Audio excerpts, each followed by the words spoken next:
long that today's the perfect 10 out of 10 day. And man, I mean it. As we step out this door this morning here into the afternoon hours, temperatures are in the 70s. But I'll tell you what's not ideal, this drought monitor. We get the update at 8 a.m. on Thursdays, and 14% of the state is now in that moderate category. That is up from 8% from last week. And then we see what's in yellow, 54% in the abnormally dry category. That is up about 7%. That was at 47% last week. So unfortunately, I do keep foreseeing this change as we keep kind of leading into the next 7 days or so.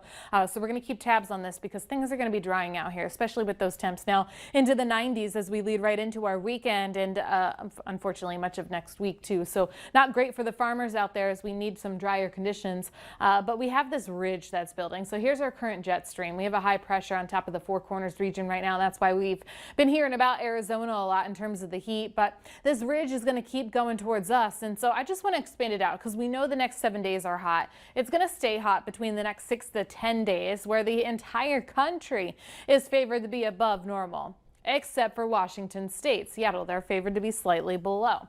Then we kind of look still beyond that for the next 14 days. We're looking now at the entire country to be on the hot side. So that is because of our dome of heat. It slowly just builds to the north, but it also slowly moves towards the east a little bit, which is why we're just going to keep that temperature trend going for us. But we can see how the jet stream is still to the south of us. But now once we get to next Thursday, it's above. So that tells me that we're still going to see some hot temperatures. And it's just hot no matter where you go. And that's going to keep going even for the south west. It doesn't even matter. They're not even going to get a break. And, you know, when we bring it back here to home, it's comfortable that we have our dew points actually in the 50s. We go closer towards 60 degrees once we go towards our Monday and Tuesday.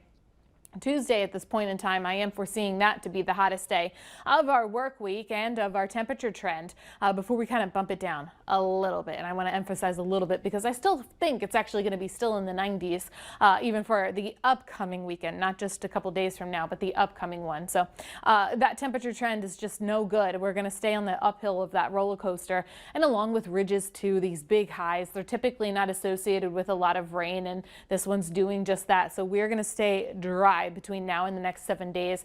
Yeah, there might be a quick shower here and there that's kind of showing off some of that rain there on that map, but you know, don't expect much of anything, if anything at all.